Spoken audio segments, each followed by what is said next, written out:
బెంగాల్ నందిగ్రామ్ రైతుల ఉద్యమంపై ప్రైమ్ 9 ప్రత్యేక కథనాన్ని ఇప్పుడు చూద్దాం.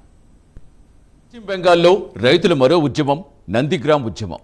11 నెలల పాటు సాగిన ఈ ఉద్యమం జాతీయ స్థాయిలో అందరి దృష్టిని ఆకర్షించింది. సేజ్ భూసేకరణకు వ్యతిరేకంగా సాగిన ఈ ఉద్యమంలో 14 మంది రైతులు తమ ప్రాణాలు కోల్పోయారు. నాడు రైతుల పోరాటానికి మద్దతిచ్చిన తృణమూల్ కాంగ్రెస్ ఉద్యమం ఆధారంగా కమ్యూనిస్టులను ఓడించి అధికారంలోకి వచ్చింది. మరి తృణమూల్ కాంగ్రెస్ అధికారంలోకి వచ్చిన తర్వాత నందిగ్రామ్ రైతులకు న్యాయం జరిగిందా? అక్కడ వాస్తవ పరిస్థితి ఏంటి? దీనిపై ప్రైమ్ 9 ఎక్స్క్లూజివ్ స్టోరీ.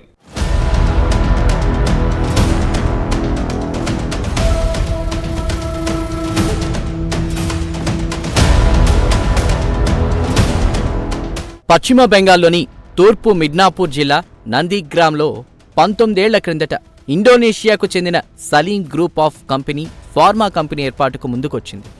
దీనికి గాను అప్పుడు అధికారంలో ఉన్న వామపక్ష కూటమి ప్రభుత్వంతో అంగీకారము చేసుకుంది. కంపెనీ ఏర్పాటుకు సెజ్ పేరుతో 10,000 ఎకరాల భూసేకరణకు ప్రయత్నాలు ప్రారంభమయ్యాయి. వ్యవసాయమే జీవనాధారంగా ఉన్న ఈ ప్రాంత రైతులు దీనిని వ్యతిరేకించారు. సారవంతమైన తమ భూములను రసాయన పరిశ్రమకు ఇచ్చేది లేదని స్పష్టం చేశారు. రాణిచౌక్, సతాఘవాడి, సోనచూడ, మంగబడ, గడుపడ, చంద్రపూర్ తదితర 60 గ్రామాలకు చెందిన ప్రజలు ప్రభుత్వానికి వ్యతిరేకంగా ఉద్యమించారు. నాడు ప్రతిపక్షంలో ఉన్న తృణమూల్ కాంగ్రెస్ ప్రభుత్వంపై పోరాటం చేయడానికి ఈ అవకాశాన్ని అందిపుచ్చుకుంది. దాదాపు 2007 మార్చి 14వ తేదీన నందిగ్రామ్ ఏదైతే ఇక్కడ ఉండేటటువంటి దాదాపు ఒక 90 గ్రామాల ప్రజలు ఇక్కడ ఉండేటటువంటి సిపిఎం కి సంబంధించినటువంటి ప్రభుత్వంపై ఎదురు దాడి అనుకోవచ్చు. సిపిఎం ప్రభుత్వము ఇక్కడ ఉండేటటువంటి పబ్లిక్ తో అంటే ఇక్కడ ఉండేటటువంటి రైతులతో బలవంతంగా 10,000 ఎకరాల భూమిని లాక్కుంది అన్నటువంటి దానితో నిరసనలు వెల్లువెత్తి టోటల్ అంటే జాతీయ పరంగా కూడా ఒక్కసారిగా కూడా నందిగ్రామ్ గురించి చర్చించుకునేటటువంటి ఒక ఉద్యమం లాంటిది. దాదాపు 11 నెలల పాటు సాగినటువంటి ఈ నందిగ్రామ్ దంగల్ ఈ దారి పొడుగా కూడా బాంబులతో దద్దరిల్లినటువంటి ప్రాంత నందిగ్రామ్ ఉద్యమము అంటే నందిగ్రామ్ రైతుల ధర్నాలు, నిరసనలు ఒక్క పదం చెప్పాలి అంటే వీళ్ళ దగ్గర ఇదంతా కూడా సాగుబడినటువంటి భూములు. ఈ సాగుబడినటువంటి భూముల మీద ఒక ఇండోనేషియా కంపెనీ సలీం అనేటువంటి ప్రభుత్వానికి దగ్గరగా ఉండేటటువంటి వ్యక్తులు దాదాపు 10,000 ఎకరాలలో రసాయనాల అంటే కెమికల్ ఫ్యాక్టరీ నిర్మిస్తాము అన్నటువంటి దానితో ఇక్కడ ఉండేటటువంటి రైతులతోటి 10,000 ఎకరాల భూమిని లాక్కుంటున్నారు. వారికి ఇష్టం లేకపోయినా గానీ వాళ్ళకి ఎంతో కొంత అమౌంట్ ఇచ్చి ప్రభుత్వం తీసుకుంటున్నటువంటి దీనిని ఇక్కడి ప్రజలందరూ కూడా ఎదురు తిరగడం జరిగింది.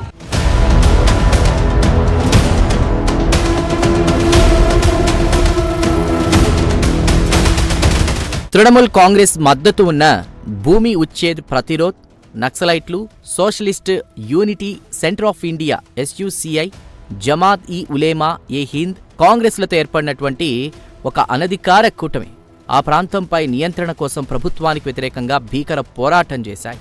తృణమూల్ కాంగ్రెస్ అధినేత్రి మమతా బెనర్జీ రైతులకు అండగా ఉన్నామంటూ రంగంలోకి దిగారు. ప్రాణాలు పోయినా సరే పరిశ్రమలకు భూములు ఇవ్వమంటూ తెగేసి చెప్పారు. తృణమూల్ కాంగ్రెస్తో కలిసిన మిత్రపక్షాలు కాంగ్రెస్ కూటమి రైతుల తరపున పోరాడాయి. దీంతో ప్రభుత్వం ఆందోళనకారులను అణిచివేయడానికి బల ప్రయోగానికి దిగింది.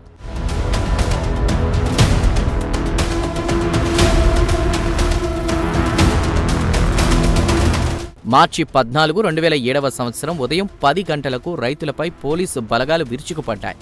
ఈ సందర్భంగా జరిగిన లాఠీ చార్జ్లో 14 మంది మరణించగా వందలాది మంది రైతులు తీవ్రంగా గాయపడ్డారు. 200 మంది అదృశ్యమయ్యారు. దీంతో ఆందోళనకారులు కూడా ఎదురు తిరిగారు. దాడులు, ప్రతిదాడులతో ఈ ప్రాంతమంతా హింసాత్మకంగా మారింది. 2007 మార్చి 14న జరిగినటువంటి నందిగ్రామ్ రైతుల నిరసనలు, ధర్నాలు దాదాపు 100 మంది కూడా రోడ్లెక్కారు. రైతులు మా భూములను మాకివ్వండి అంటూ కూడా సిపిఎం ప్రభుత్వంతో పోరాడుతున్నటువంటి రోజు మార్చి 14న 10 గంటల సమయంలో దాదాపు పోలీసులు అందరూ కూడా ఈ గ్రామాలపై అంటే గ్రామం ఇక్కడ మనకు వచ్చినటువంటి చిన్న చిన్న ఇలాకాలు ఇక్కడ ఉన్నటువంటి వాటిపై ఎవరైతే రైతులు భూములు ఇవ్వటం లేదో వాళ్లపై లాఠీ చార్జ్ బాంబులతో దాడులు చేసినటువంటిది. ఆ సమయంలో 10 గంటల సమయంలో మార్చి 14న జరిగినటువంటి ఘటనలో 14 మంది ఆ రోజు మరణించారు.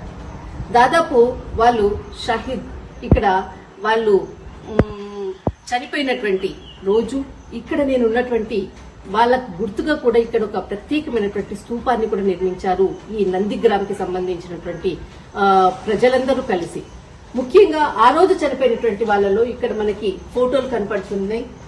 వాళ్ళ భూముల కొరకు పోరాటం చేసినటువంటి రైతులు వీళ్ళందరూ కూడా దాదాపు ఇక్కడ ఉన్నటువంటి 14 మంది సంబంధించినటువంటి ఫోటోలు, ఆడవాళ్ళు, మగవాళ్ళు,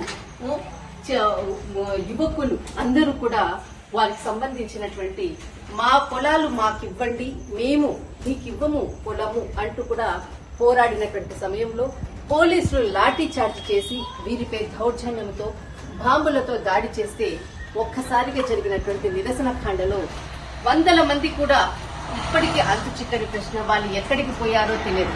14 మంది స్పాట్ లో చనిపోయినటువంటి వాళ్ళు, మరికొంతమందికి తీవ్రంగా గాయమయ్యి హాస్పిటల్ అయినటువంటి ఘటన. ఒక్కసారిగా ఆ రోజు జరిగినటువంటి ఘటకు దాదాపు 14 మంది మరణించినటువంటి వారి స్మృతి అర్థమే ఇక్కడ షాహిద్ మినార్ అన్నటువంటిది ఇక్కడ స్తూపాన్ని కూడా నిర్మించారు. ఇది జాతీయ స్థాయిలో అందరి దృష్టిని ఆకర్షించింది. నలుమూలల నుంచి విమర్శలు వెల్లువెత్తడంతో ప్రభుత్వం వెనక్కి తగ్గింది. రసాయన కంపెనీ ఏర్పాటును సలీం గ్రూప్ విరమించుకున్నట్లు ప్రకటించింది. రైతులు, ఆందోళనకారులు, ప్రతిపక్ష నేతలు ప్రభుత్వంపై విజయం సాధించారు.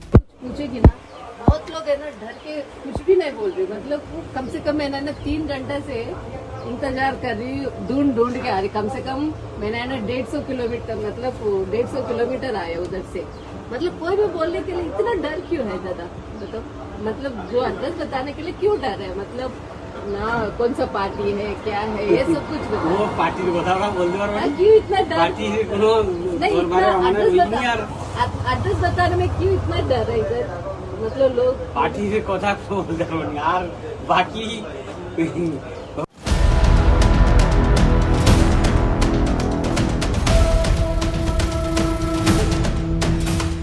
నందిగ్రామ్ ఉద్యమంలో సాధించిన విజయం తృణమూల్ కాంగ్రెస్కు కొత్త ఉత్తేజాన్నిచ్చింది. అనంతరం 2011 ఎన్నికల్లో దశాబ్దాలుగా పశ్చిమ బెంగాల్లో కొనసాగుతున్న వామపక్ష కూటమి ప్రభుత్వాన్ని కూలదోసి తృణమూల్ కాంగ్రెస్ అధికారం చేపట్టింది. అనంతరం రాజకీయ సమీకరణాలు మారాయి. నాడు ప్రతిపక్షంలో ఉన్న పలువురు నేతలు తృణమూల్ కాంగ్రెస్, బీజేపీ, కాంగ్రెస్ పార్టీల్లో చేరిపోయారు. అయితే 15 ఏళ్లు అయిన తర్వాత కూడా నందిగ్రామ్ ప్రాంత రైతుల జీవితాల్లో ఎటువంటి మార్పు రాలేదు. ఇక్కడ వ్యవసాయ, ఉపాధి రంగాల్లో ఎటువంటి అభివృద్ధి జరగలేదు. టీఎంసీ ప్రభుత్వం వీటిని పట్టించుకోలేదు. కొత్తగా ఏర్పడిన ప్రభుత్వం వీరి జీవితాల్లో వెలుగు నింపుతుందని ఎదురు చూసినా అది జరగలేదు.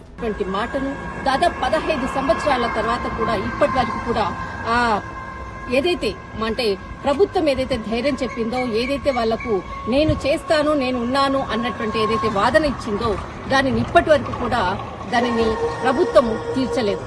ఇక్కడ దాదాపు నేను 100 కిలోమీటర్ల మేర కూడా నేను ప్రయాణించాను. ఎవరు కూడా ఖాళీ గ్రామాలు, అందరూ కూడా చిన్న చిన్న పనులు చేసుకుంటూ ఉన్నటువంటిది. చాలా మటుకు ఇక్కడ ఉండేటటువంటి ఇండ్లన్నీ కూడా ఖాళీ అయినటువంటి ఇండ్లు. ఎవరు కూడా ఇక్కడ ప్రజలు కూడా ఎక్కువగా లేరు. అసలు వీళ్ళందరూ కూడా ఎక్కడికి వెళ్లారు అంటే దీనికి చెప్పేటటువంటి వాళ్ళు కూడా ఎవరు లేరు. ప్రతి 20 ఇళ్లకు ఒక ముసలి అవ్వనో తాతనో ఆ ఇంటి ముందర మనకు కనపడుతూ ఉంటారు. ఎవరు నీ మనమడు ఎక్కడెళ్లారు, నీ కూతురు ఎక్కడెళ్లారు, నీ కొడుకు ఎక్కడెళ్లారు అని అడిగితే వాళ్ళు చెప్పేటటువంటి మాటలు ఏంటంటే, ఓ తూ హైనా ఓ బెంగళూరు గయి, లేదంటే ఒక గుజరాత్ గయి, లేదంటే మనకు హైదరాబాద్ గయి అనేసి అలా చెప్తున్నారు. కానీ ఇక్కడే పని చేస్తున్నారు, మేమందరం కలిసి ఉన్నాము అన్నటువంటిది ఒక్క కుటుంబం కూడా చెప్పేటటువంటి వాళ్ళు ఇక్కడ పశ్చిమ బెంగాల్లో ఉండరు.